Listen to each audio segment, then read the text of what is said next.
वो क्या डिजिटल शेर वाला जो टिपिएगा तो दहाड़ने लगेगा?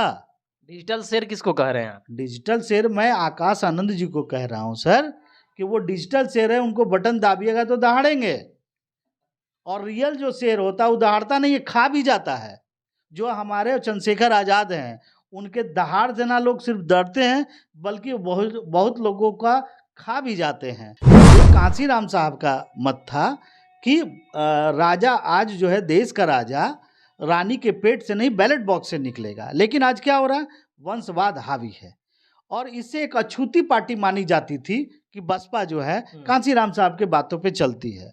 लेकिन उन्होंने 2 बार 3 बार बीजेपी के साथ सरकार बना के हाथी नहीं गणेश ब्रह्मा विष्णु महेश का नारा देके सारा चीज़ खत्म कर दिया और उसकी अगली और नेस्ता नाबूद करने के लिए परिवारवाद को ला दिया। यादव जी 5 मंत्रालय रखे हुए हैं, वो ये साबित कर रहे हैं कि उनके दलों में कोई भी यादव या आरजेडी का कोई नेता इस लायक नहीं है कि मंत्री बन सके। वो 5 मंत्रालय खुद रखे हुए हैं। पर मैं कह रहा हूँ बच्चे को सांस लेने दीजिए, उसे सीखने दीजिए।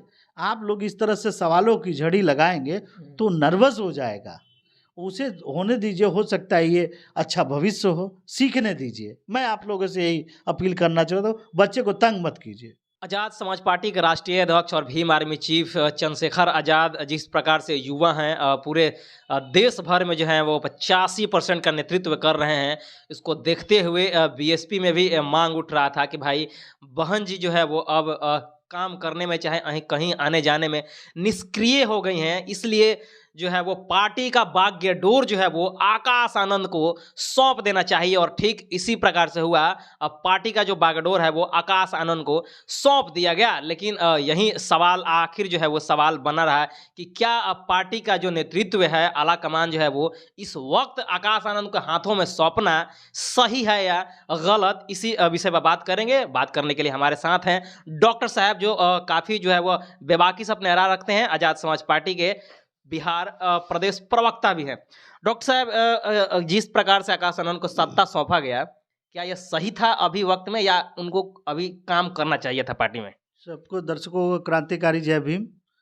जैसा कि पिछले दिनों हमारे राष्ट्रीय अध्यक्ष ने इस संबंध में स्पष्ट कर दिया है, हमारी शुभकामनाएं हैं आकाश आनंद जी को। अभी वो सीख रहे हैं, सीखें, सांस लेने दीजिए बच्चे को। क्या इशारा मतलब है सांस लेने दीजिए? ये सब जो बातें कर रहे हैं वो अभी बच्चे को सांस लेने दीजिए, सीखने आया हो वो। अभी इंग्लैंड से पढ़ के आए हैं, टैब देखकर बोलते हैं। अभी वो डायरेक्ट बात भी नहीं कर पाते हैं, लेकिन हमारी शुभकामनाएं उनके साथ हैं। कल तक आप लोग पानी राजनीति की, बहुजन राजनीति की बात कीजिएगा तो बहुजन राजनीति के खिलाफ इनका खड़ा करना हुआ, क्योंकि यही जो बहुजन राजनीति वंशवाद के खिलाफ बात करती थी। यही मायावती जी कहती थी हमारे परिवार का कोई व्यक्ति राजनीति में शीर्ष पद पर नहीं आएगा। आपने वो कहाँ चली गई वो विचार? कांसीराम साहब का कहाँ चला गया विचार? आपने ले आया और कौन से बड़े आंदोलन से बुझे हुए हैं? क्या चंद्रशेखर आजाद से आप तुलना करना चाह रहे हैं? ये तो उसी तरह हो गया कि शेर का सियार से आप तुलना करना चाह रहे हैं। चिराग पासवान कौन सा आंदोलन से निकले हुए हैं? तेजस्वी यादव कौन सा आंदोलन से निकले हुए हैं? कांग्रेस के बड़े बड़े दिग्गज नेता कौन सा आंदोलन से निकले हुए हैं? कहाँ उनके पलके बिछाकर और मैं खुश होकर नाच रहा हूँ। मैं इस बहुजन राजनीति के दुर्भाग्य पर ही बात कर रहा हूँ कि जो कांसीराम साहब का मत था कि राजा आज जो है देश का राजा रानी के पेट से नहीं बैलेट बॉक्स से निकलेगा। लेकिन आज क्या हो रहा है, वंशवाद हावी है और इससे एक अछूती पार्टी मानी जाती थी कि बसपा जो है कांसीराम साहब के बातों पे चलती है। लेकिन उन्होंने 2 बार 3 बार बीजेपी के साथ सरकार बना के हाथी नहीं गणेश ब्रह्मा विष्णु महेश का नारा देके सारा चीज़ खत्म कर दिया और उसकी अगली और नेस्ता नाबूद करने के लिए परिवारवाद को ला दिया। तो ये इससे आप बात समझ सकते हैं कि यूपी की ये जो पार्टी है बहुजन समाज पार्टी आज किस ओर जा रही है। कल तक आप लोग कहते थे कि हमारा पार्टी का जो नेतृत्व करने वाले हैं वो एक यूथ आइकॉन हो, बहुत मास लेवल पर यूथ उनके पीछे है, तो अब एक यूथ को पार्टी का बागडोर सौंप दिया गया, तो क्या तकलीफ है? हमने कहाँ आपत्ति किया भाई? हमारा तो आपत्ति इस बात का है कि बहुजन में एक अहम भूमिका निभाने वाली बहुजन समाज पार्टी का कोई जुझारू नेता आना चाहिए था। इसका क्या मतलब हुआ आकाश आनंद जी के आने से कि बहुजन समाज में अब कोई नेता नहीं रह गया है, काहे? सारे लोग भाग गए हैं। जब देखिए आरजेडी से सब लोग भाग गए हैं, देखिए क्यों, कांग्रेस ले भाग गए हैं। निश्चित तौर पे कहा जा सकता है। आप आरजेडी बिहार की बात कर रहे हैं। तेजस्वी यादव जी 5 मंत्रालय रखे हुए हैं, वो ये साबित कर रहे हैं कि उनके दलों में कोई भी यादव या आरजेडी का कोई नेता इस लायक नहीं है कि मंत्री बन सके। वो 5 मंत्रालय खुद रखे हुए हैं। ये कौन सा वो बहुजन की बात कर रहे हैं? क्या उनको मैंडेट इसलिए दिया गया था कि आप सारे पद जो है अपने पास रख लें? क्या कोई यादव में ऐसा नेता नहीं है जो मंत्री बन सकता है? कोई दलित में ऐसा नेता नहीं है जो मंत्री बन सकता है? ये 5 मंत्रालय रखने का क्या मतलब है? तो उन लोगों की बात मत कीजिए। यहाँ जो तुलना हो रही है आकाश आनंद जी की बात की, बार बार मैं कह रहा हूँ, बच्चे को सांस लेने दीजिए, उसे सीखने दीजिए। आप लोग इस तरह से सवालों की झड़ी लगाएंगे तो नर्वस हो जाएगा, उसे होने दीजिए। हो सकता है ये अच्छा भविष्य हो, सीखने दीजिए। मैं आप लोगों से यही अपील करना चाहता हूँ, बच्चे को तंग मत कीजिए। पढ़ के आए हैं लंदन से, अब उनको क्या सीखने की जरूरत है? जब बात है, आप लंदन से पढ़ के आए हैं, हाँ। कोई अमेरिका से पढ़ के आया तो उसे प्रधानमंत्री बना दीजिए। नरेंद्र मोदी चाय बेचने वाले को काहे आप प्रधानमंत्री बना दिए? भैंस पे चढ़ने वाले मुख्यमंत्री लालू प्रसाद को क्यों बना दिए? राजनीति सिमटन है उन लोगों में, सीखे हुए हैं। राजनीतिक सीखे हुए क्या? डिजिटल शेर वाला जो टिपिएगा तो दहाड़ने लगेगा। डिजिटल शेर किसको कह रहे हैं आप? डिजिटल शेर मैं आकाश आनंद जी को कह रहा हूं सर, कि वो डिजिटल शेर है, उनको बटन दाबिएगा तो दहाड़ेंगे। और रियल जो शेर होता है वो दहाड़ता नहीं है, खा भी जाता है। जो हमारे चंद्रशेखर आज़ाद हैं, उनके दहाड़ से ना लोग सिर्फ डरते हैं, बल्कि बहुत बहुत लोगों का खा भी जाते हैं। उनकी राजनीति गुम हो जाती है उनके सामने। और आप डिजिटल इंडिया का शेर से, आप रियल शेर से आप तुलना कर रहे हैं, ये मुझे बेतुका लग रहा है पूरी सर। राजनीति जो है वो डिजिटल पर ही घूमती है सर, पूरी डिजिटल पर ही घूमती है। तो इस बारे में मैं कुछ टिप्पणी नहीं कर सकता हूं।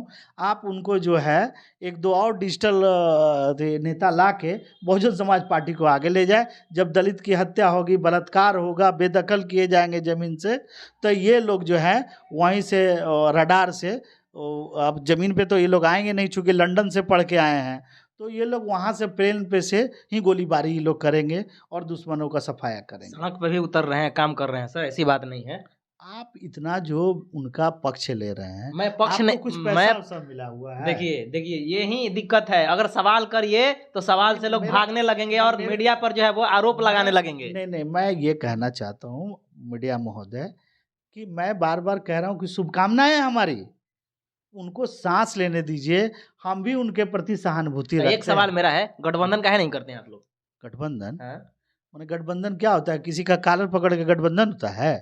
अरे 2 बड़े शीर्ष नेताओं का विचार जब मिलता है तो जाके बातचीत होती है। बातचीत मुद्दों पर आधारित होती है।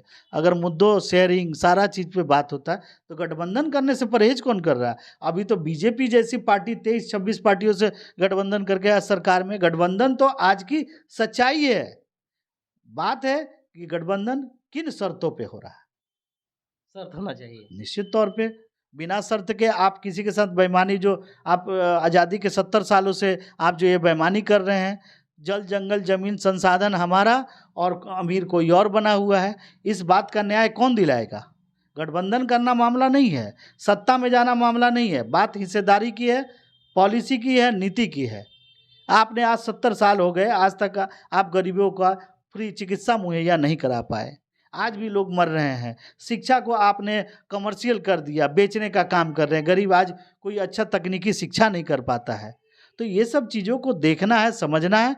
उनके साथ जो बेईमानी हुई है 70 सालों से, उस बेईमानी को कमतर करने का प्रयास आज़ाद समाज पार्टी करने का प्रयास करती है। हमारे मुद्दों में यही सब मुद्दे हैं, रोजगार, स्वास्थ्य और शिक्षा। चलिए, तो डॉक्टर साहब का यही कहना है कि जिस प्रकार से आकाश आनंद कमान संभाले हैं, आला कमान संभाले हैं पार्टी का, मेरी शुभकामनाएं हैं उनका कि वो अच्छा काम करें।